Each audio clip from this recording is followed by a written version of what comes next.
अस्सलामुअलैकुम नाज़रीन, programme today stock सां गॾु आहियां अव्हांजी मेज़बान फरहा औरंगज़ेब। नाज़रीन, अॼु असां पंहिंजे प्रोग्राम में हिकु अहिड़े इशू जे हवाले सां ॻाल्हाए रहिया आहियूं जेको ताज़ो ई आहे। जीअं तव्हांखे ख़बर आहे त 9 मई ते सॼे मुल्क में एहतिजाज कया विया ऐं एहतिजाज करणु असांजो पुरअमन आइनी ऐं जमहूरी हक़ आहे, पर उहो एहतिजाज पुरअमन हुअणु घुर्जे, कानून हथ में न खणणु घुर्जे। जीअं तव्हांखे ख़बर आहे त 9 मई ते सॼे मुल्क में एहतिजाज कया विया, गाॾियूं साड़ी वयूं, पीपल्स बस सर्विस खे बाहि ॾिनी वई, मोटरसाइकिलनि खे बाहि ॾिनी वई, केतिरियूं ई इंसानी जानियूं बि ज़ाया थी वयूं, केतिरा ई माण्हू ज़ख़्मी बि थिया। पर एहतिजाज करणु अव्हांजो आइनी जमहूरी हक़ आहे, पर उन जा बि का क़ाइदा ऐं तरीक़ेकार हूंदा आहिनि। सॼे मुल्क में असांखे ही मुल्क असांजो घर आहे ऐं हिन मुल्क जी हिन घर जी असांखे पाण हिफ़ाज़त करणी आहे। असां हिन मुल्क जा शहरी आहियूं ऐं असां ते इहो फर्ज़ आहे त असां पंहिंजे मुल्क जी हर शइ जी हिफ़ाज़त कयूं, पोइ चाहे उहो असांजो जान हुजे, माल हुजे, असांजे घरनि जूं इज़तूं हुजनि या असांजूं मिल्कियतूं हुजनि, असांजी प्रॉपर्टीज़ हुजनि, असांजा रोड रस्ता हुजनि या काई बि शइ हुजे। एहतिजाज ज़रूर कयो, पर कानून खे हथ में न खणो, तशद्दुद जो रस्तो अख्तियार न कयो। इन ई हवाले सां ॻाल्हि ॿोल कंदासीं। हमेशह जीअं असां सां मुख़्तलिफ़ मेहमान बि मौजूद हूंदा आहिनि। अव्हांखे ख़बर आहे त 9 मई ते हिकु मारूफ सियासी पार्टी जे लीडर खे गिरफ़्तार कयो वियो। उन खां पोइ सॼे मुल्क में इंतिशार ऐं दफ़िड़ पखिड़ण जी कोशिश कई वई, केतिरियूं ई शयूं तबाह कयूं वयूं।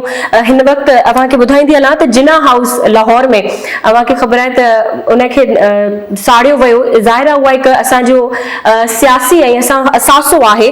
उनखां अलावा कोर कमांडर लाहौर जे घर ते बि हमिलो कयो वियो। इंटरनेट सर्विस बंदि रखी वई। 4 ॾींहं इंटरनेट सर्विस जी बंदिश सबबि मुल्क खे 40 अरब जो नुक़सान थियो। केतिरियूं ई IT सेक्टर्स में या टेलीकॉम सेक्टर आहे, उनखां अलावा मुल्क खे तक़रीबन 40 अरब जो नुक़सान थियो आहे, जेको इंतिहाई अफ़सोसनाक आहे। हिन वक़्तु असांजे मुल्क में जेका इकोनॉमी जी सूरत हाल आहे उहा अव्हांखे बहितर तरीक़े सां ख़बर आहे। इन ई हवाले सां असां हिकिड़ी नंढी रिपोर्ट तयारु कई आहे। हमेशह जीअं रिपोर्ट ॾिसंदासीं, उनखां पोइ प्रोग्राम जे सिलसिले खे अॻिते वधाईंदासीं। अचो त पहिरीं रिपोर्ट ॾिसो।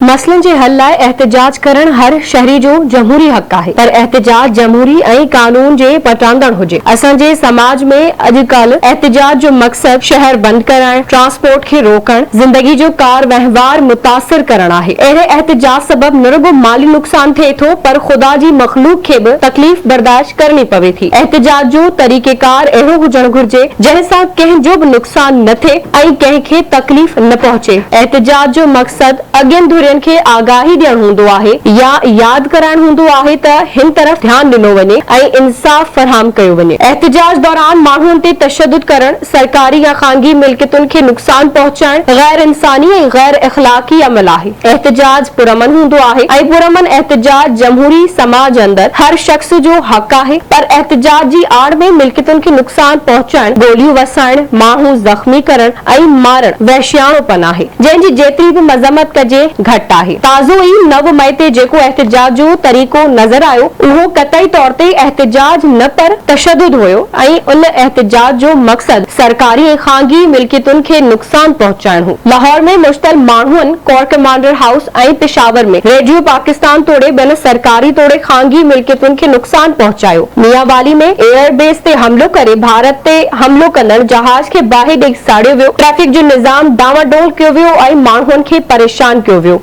कराची में अवामी टैक्स वसीले गॾु कयल पैसनि मां ख़रीद कयल बसनि खे बाहि ॾेई साड़ियो वियो। दुनिया जे सुधरियल समाजनि में एहतिजाज दौरान इंसानी क़दरनि ऐं जज़्बनि जो ख़्याल रखियो वेंदो आहे। इहा कोशिश कई वेंदी आहे त सरकारी तोड़े ख़ानगी मिल्कियतुनि खे नुक़सान न पहुचे, माण्हुनि खे तकलीफ़ न पहुचे, ज़िंदगी जो कार वहिंवार मुतासिर न थिए, माण्हू पंहिंजा फर्ज़ सवलाई सां सरअंजाम ॾियनि, ट्रैफिक मुतासिर न थिए। पर असां वटि उन जे उपतड़ उहा कोशिश कई वेंदी आहे त शहर बंदि थिए, ट्रैफिक मुअत्तल थिए, कॾहिं कॾहिं त एम्बुलेंस खे बि रस्तो न मिलंदो आहे। अहिड़ा केतिरा ई वाक़िया रिपोर्ट थिया आहिनि त एहतिजाज दौरान रस्तो न मिलण सबबि मरीज़ एम्बुलेंस में फौत थी वेंदा आहिनि। बेशक एहतिजाज हर माण्हू जो हक़ आहे ऐं जमहूरियत जो हुस्न आहे, पर एहतिजाज जी आड़ में बदमाशी ऐं दहशतगर्दी मुल्कनि ऐं क़ौमुनि लाइ हानिकार थींदी आहे। एहतिजाज जी आड़ में दहशतगर्दी कंदड़नि खे हिकु न हिकु ॾींहुं कानून जी गिरफ़्त में अचणो पवंदो आहे। उन करे एहतिजाज भले कजे, पर जमहूरी तरीक़े सां ऐं पुरअमन हुअणु घुर्जे। जी नाज़रीन, अवां रिपोर्ट ॾिठी, उमेद कयां थी त रिपोर्ट ज़रिए अव्हांखे खोड़ सारी ॼाण मिली हूंदी।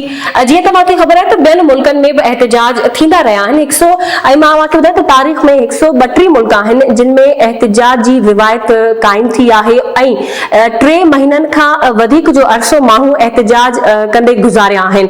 ऐं एहतिजाज करणु असांजो आइनी हक़ आहे, जीअं त मां तव्हांखे पहिरें बि ॿुधायो, पर एहतिजाज करणु पुरअमन हुअणु घुरिजे, तशद्दुद खां पासो कयो वञे। जेके असांजा जेके असासा आहिनि, जेके असांजे मुल्क जो असासो आहे, उनखे नुक़सान न पहुचायो वञे। जी नाज़रीन, असां सां टेलीफोन लाइन ते मौजूद आहिनि शहाब ओस्तो साहब, सीनियर कानूनदान आहिनि। उन्हनि असां हिन हवाले सां ॻाल्हि ॿोल कंदासीं, थोड़ी तफ़सीली ॻाल्हि ॿोल कंदासीं। अस्सलाम वालेकुम सर। वालेकुम सलाम। शहाब साहब, जीअं तव्हांखे ख़बर आहे त मुल्क में एहतिजाज जी हिकु रिवायत आहे। सिर्फ़ु असां वटि ई न, दुनिया जे हर मुल्क में एहतिजाज जी हिकिड़ी क़दीमी रिवायत हलंदी पई अचे, पर ख़ासि तौर ते असांजे मुल्क में जीअं तव्हांखे ख़बर हूंदी त 9 मई ते असां वटि हिकु क़ौमी सान्हो पेश आयो।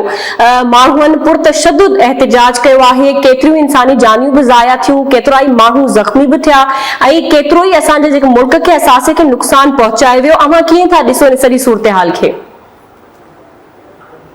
पाकिस्तान हिन वक़्तु हिकिड़े ॾाढे ॾुखे दौर मां गुज़री रहियो आहे।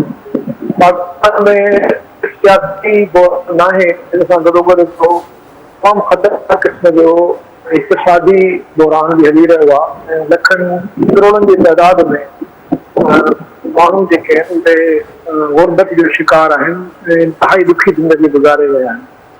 रियासत जो जेको बुनियादी कमु हूंदो आहे त माण्हुनि खे तहफ़ुज़ ॾियणु, उनजे रोज़गार जो, अजे जो, उनजी इज़त वक़ार जो बंदोबस्तु करणु, एतिराम करणु, केतिरे अरसे खां वठी असां ॾिसूं था त रियासत इन कमु करण में तमामु घणी नाकाम रही आहे।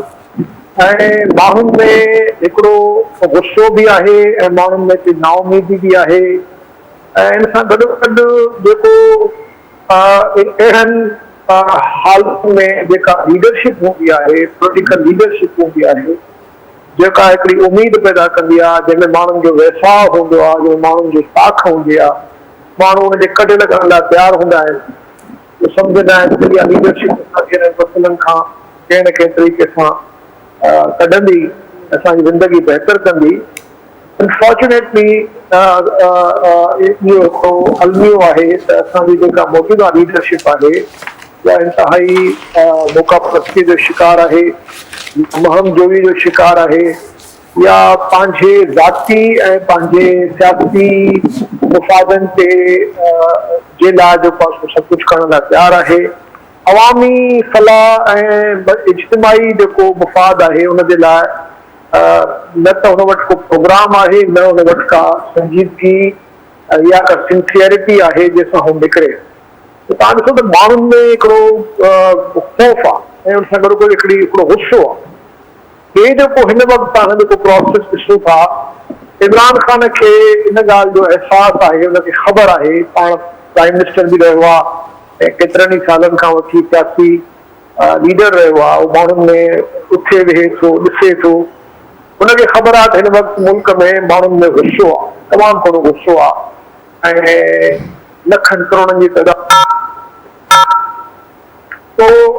तंहिंजे करे हुनजी जेका हुनजो जेको नैरेटिव आहे, बयानियो जेको आहे, उहो शिदत पसंदि आहे।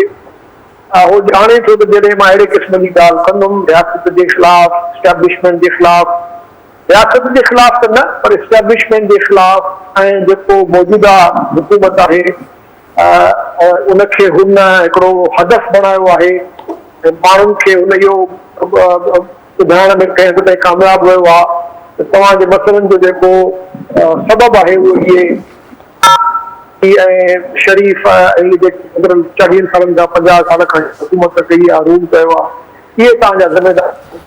ऐं त उन में माण्हुनि जो जेको हिकिड़ो गुस्सो जेको आहे हुन एक्शन जे हुन टारगेट ॾिनो आहे ऐं तव्हां ॾिठो त हुनजो जेको नतीजो निकितो उहो इंतिहाई छिड़काईंदड़ हुयो।